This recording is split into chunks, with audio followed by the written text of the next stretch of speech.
اگر آپ صلی اللہ علیہ وسلم چادر لپیٹ لے تو اللہ سبحانہ و تعالیٰ نے آپ کو مزمل اور مدثر کہہ کر پکارا، کہیں شاہد کہیں مبشر تو کہیں نذیر کہہ کر مخاطب فرمایا، آپ کو سراج منیر جیسے شاندار القابات سے نوازا گیا۔ اللہ تبارک و تعالیٰ کو تو یہ بھی پسند نہیں کہ کوئی اس کے محبوب صلی اللہ علیہ وسلم کے سامنے اونچی آواز میں بات ہی کرے۔ اللہ نے ہمارے پیارے نبی صلی اللہ علیہ وسلم کو روز محشر شفاعت کرنے والا بنایا اور انہیں کوثر اور مقام محمود سے نوازا گیا۔ حضرت انس رضی اللہ تعالیٰ عنہ فرماتے ہیں کہ 3 چیزیں ایسی ہیں کہ جس میں ہو اس نے ایمان کی حلاوت پالی۔ ایک وہ شخص کے جس کو اللہ اور اس کا رسول صلی اللہ علیہ وسلم سب سے زیادہ محبوب ہو۔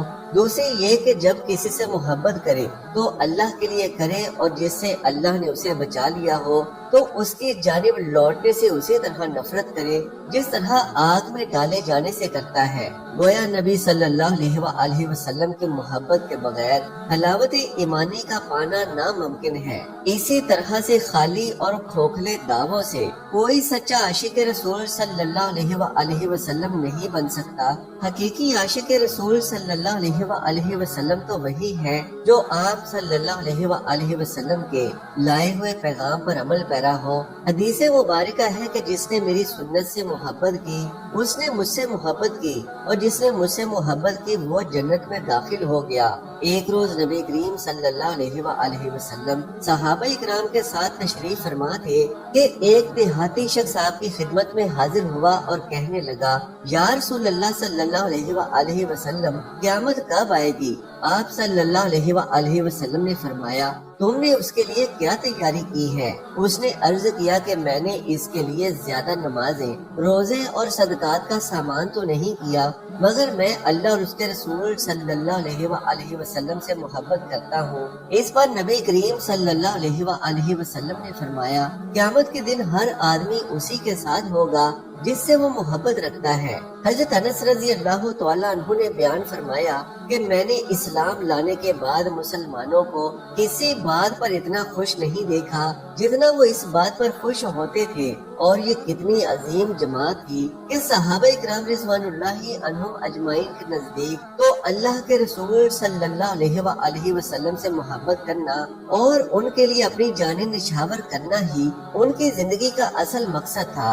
ناظرین، جو بندہ یا بندی قرآن کریم کی تلاوت کرتے ہیں تو اللہ سبحانہ و تعالیٰ کے مقرب فرشتے اس پر رحمت بھیجتے ہیں، حتیٰ کہ چونٹیاں اپنے سوراخوں میں اور مچھلیاں سمندر میں اس کے لیے دعائیں مغفرت کرتے ہیں۔ ایک نیک بزرگ حضرت سیدنا خالد بن معدان رحمت اللہ علیہ فرماتے ہیں کہ قرآن پاک پڑھنے اور پڑھانے والے کے لیے سورت ختم ہونے تک فرشتے استغفار کرتے رہتے ہیں۔ اس لیے تم میں سے کوئی بھی دن کے آغاز میں اگر کوئی بھی سورت پڑھ لے تو اس کی آخری 2 آیات کو چھوڑ دے اور دن کے آخری حصے میں اسے ختم کرے، تاکہ دن کے شروع سے لے کر آخر تک پڑھنے اور پڑھانے والے کے لیے فرشتے استغفار کرتے رہیں۔ تو ناظرین کرام، آج کی ویڈیو میں قرآن پاک کی ایک ایسی سورت بتانے والے ہیں کہ جو مرد یا خاتون قرآن کی یہ ایک سورت پڑھتا ہے یا پڑھتی ہے تو اللہ تعالیٰ اس کو دنیا میں ہی جنت کی بشارت دے دیتا ہے۔ اس سورت سے محبت کرنے والے اور اس سورت کو پڑھنے والے جنت میں داخل ہوتے ہیں۔ تو جو بھی مسلمان مرد یا عورت نماز ظہر یا پھر کسی بھی نماز کے بعد قرآن کی یہ سورت صرف 10 مرتبہ روزانہ پڑھے گا تو وہ دنیا میں ہی جنتی کہلائے گا۔ حدیث میں بیان کیا گیا ہے کہ ایک شخص نے اللہ کے رسول صلی اللہ علیہ وسلم سے عرض کیا، یا رسول اللہ صلی اللہ علیہ وسلم، میں اس سورت سے محبت کرتا ہوں۔ تو نبی کریم صلی اللہ علیہ وسلم نے بھی اس کے ساتھ محبت کا اظہار فرمایا اور فرمایا کہ اللہ بھی تجھ سے محبت کرتا ہے اور اس سورت کی محبت تجھے جنت میں لے جائے گی۔ اس شخص نے کسی اور کو رات کے وقت سورت پڑھتے ہوئے سنا کہ وہ بار بار اسی سورت کو دہرا رہا ہے۔ پھر صبح کے وقت اس شخص نے حضور صلی اللہ علیہ وسلم سے اس بات کا تذکرہ کیا، گویا کہ وہ اسے کم ثواب والا کام سمجھتا تھا۔ تو نبی کریم صلی اللہ علیہ وسلم نے فرمایا، کہ اس اللہ کی قسم جس کے ہاتھ میں میری جان ہے، قرآن کی یہ صورت 1/3 قرآن کے برابر ہے۔ حضرت ابو ہریرہ رضی اللہ تعالیٰ عنہ سے مروی ہے کہ رسول اللہ صلی اللہ علیہ وآلہ وسلم نے فرمایا، عورت جو 5 وقت کی نماز پڑھتی ہو، اپنی ناموس و عزت کی حفاظت کرے اور شوہر کی اطاعت کرتی ہو تو جنت کے جس دروازے سے چاہے داخل ہو جائے۔ حضرت ابو ہریرہ رضی اللہ تعالیٰ عنہ سے مروی ہے کہ نبی کریم صلی اللہ علیہ وآلہ وسلم سے پوچھا گیا کہ یا رسول اللہ کون سی عورت بہتر ہے؟ تو آپ صلی اللہ علیہ وآلہ وسلم نے ارشاد فرمایا کہ وہ عورت کی جس کا شوہر جب اسے دیکھے تو یہ اسے خوش کر دے، جو کوئی کام کہے تو اس کی اطاعت کرے اور اپنی عزت کی حفاظت کرے اور اس کی مرضی کے خلاف مال خرچ نہ کرے۔ ابو امامہ رضی اللہ تعالیٰ عنہ فرماتے ہیں کہ رسول اللہ صلی اللہ علیہ وآلہ وسلم نے فرمایا، اے عورتوں کی جماعت، یاد رکھو کہ جو تم میں نیک ہیں وہ نیک مردوں سے پہلے جنت میں داخل ہوں گی۔ جب ان کے شوہر آئیں گے تو ان کو غسل دے کر اور خوشبو لگا کر شوہروں کے حوالے کر دیا جائے گا۔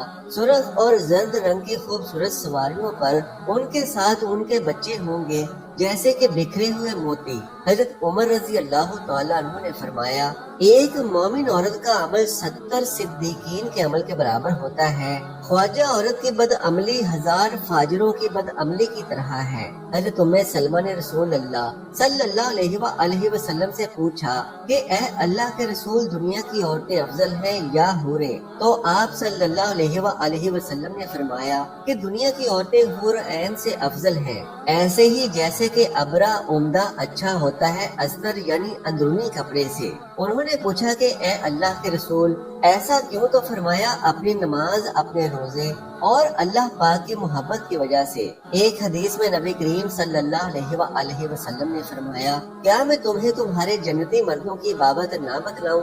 سنو کہ نبی جنتی ہیں، صدیقین جنتی ہیں، شہید جنتی ہیں، معصوم بچہ جنتی ہے، وہ شخص جنتی ہے جو اپنے مسلمان بھائی کی زیارت کے لیے شہر کے آخری کنارے پر محض اللہ کی رضا کے لیے جاتا ہے۔ اور تمہاری جنتی عورتوں میں سے ایک وہ عورت جنتی ہے جو خاوند سے محبت کرنے والی، بہت بچے پیدا کرنے والی اور اپنے خاوند سے گہرا تعلق رکھنے والی۔ خاوند جب اس سے ناراض ہو جائے تو اس کے پاس جاتی ہے، حتیٰ کہ اپنے ہاتھ اس کے ہاتھ میں دے دیتی ہے اور کہتی ہے کہ میں اس وقت تک پلک نہیں جھپکوں گی جب تک کہ تو راضی نہیں ہو جاتا۔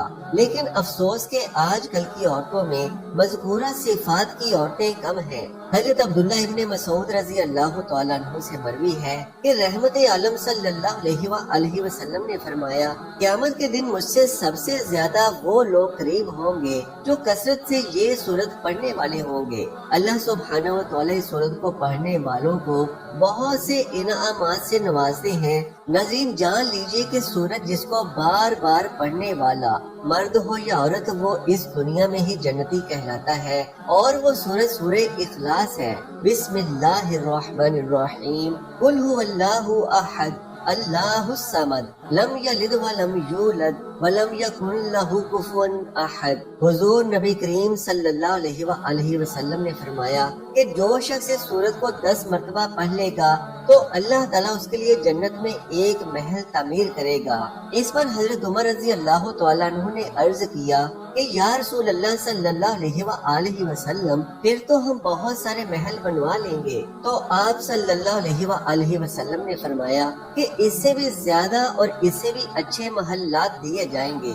ایک اور حدیث میں ہے کہ جو شخص اس سورت کو ہر روز 50 مرتبہ پڑھ لیتا ہے تو اس کے 50 سال کے گناہ معاف کیے جائیں گے۔ ناظرین کرام، اس چھوٹی سی سورت کا اجر و ثواب بے حد عظیم ہے، لہذا ہر مرد و خاتون کو چاہیے کہ نماز ظہر کے بعد خاص طور سے یا پھر کسی بھی نماز کے بعد اس سورت کو 10 مرتبہ پڑھنے کی اپنی روٹین بنا لیں، کیونکہ اس سورت کا وظیفہ کرنے والے کو اللہ تعالیٰ اس دنیا میں ہی اجر و ثواب عطا فرما دیتا ہے۔ جان لیجیے کہ اس سورت کو صرف 3 مرتبہ پڑھنے سے مکمل قرآن پاک پڑھنے کا ثواب مل جاتا ہے، لہذا اگر کوئی مسلمان قرآن پاک نہیں پڑھ سکتا تو اس سے پہلے تو وہ قرآن پاک کو پڑھنا ضرور سیکھے۔ روزانہ سورہ اخلاص 200 بار پڑھنے والے کو 9 بڑے بڑے فائدے حاصل ہوتے ہیں۔ اس کے لیے اللہ تبارک و تعالیٰ 300 غضب کے دروازے بند فرما دیتے ہیں، مثلا دشمنی، فتنہ اور ناراضگی۔ اور آپ جانتے ہی ہوں گے کہ جب اللہ سبحانہ و تعالیٰ کسی بندے سے ناراض ہوتے ہیں تو اللہ تبارک و تعالیٰ اس بندے سے اپنی نعمتوں کو چھین لیتے ہیں، لیکن جب کسی شخص کے اللہ پاک راضی ہوتے ہیں تو اس کے لیے غضب کے دروازے بند کر دیتے ہیں، لہذا ایسے شخص پر اللہ کی رحمتوں کے دروازے کھول دیے جاتے ہیں۔ اس کے علاوہ ہر روز 200 مرتبہ سورہ اخلاص پڑھنے کا فائدہ یہ ہے کہ اللہ تبارک و تعالیٰ ایسے شخص کے لیے اپنی رحمت کے 300 دروازے کھول دیتا ہے، یعنی ایسے انسان پر رحمتیں ہی رحمتیں برسنے لگتی ہیں۔ اس عمل کا تیسرا فائدہ یہ ہے کہ اللہ سبحانہ و تعالیٰ ایسے شخص پر 300 رزق کے دروازے کھول دیتا ہے۔ جیسا کہ آج کے دور میں ہر شخص روزی اور رزق کی پریشانی میں مبتلا دکھائی دیتا ہے، تو ایسے لوگ ہر روز 200 مرتبہ سورہ اخلاص کو باوضو حالت میں پڑھیں تو اللہ تعالیٰ انہیں غیب سے رزق عطا فرمائے گا، اور انہیں معلوم بھی نہیں ہوگا کہ اللہ تعالیٰ کہاں کہاں سے انہیں رزق عطا فرما رہا ہے اور کہاں کہاں سے اللہ ان پر اپنی رحمتیں برسا رہا ہے۔ اس عمل کا چوتھا فائدہ یہ ہے کہ اللہ پاک ایسے شخص کو اپنے علم سے علم عطا فرماتا ہے، صبر اور سمجھ بوجھ عطا فرماتا ہے۔ ایک فائدہ یہ ہے کہ ایسے شخص کے 50 سال کے گناہ اللہ سبحانہ و تعالیٰ معاف فرماتا ہے۔ ایک اور فائدہ یہ ہے کہ اللہ پاک جنت میں بنگلے عطا فرمائے گا اور ہر بنگلے میں 70 دروازے ہوں گے۔ اس عمل کا 8واں فائدہ یہ ہے کہ ایسے انسان کو 20 رکعت نوافل پڑھنے کے برابر اجر و ثواب حاصل ہوتا ہے، جبکہ اس عمل کا 9واں فائدہ یہ ہوگا کہ جب بھی مرے گا تو اس کے جنازے میں 1,09,000 فرشتے شمولیت کریں گے انشاءاللہ تبارک و تعالیٰ۔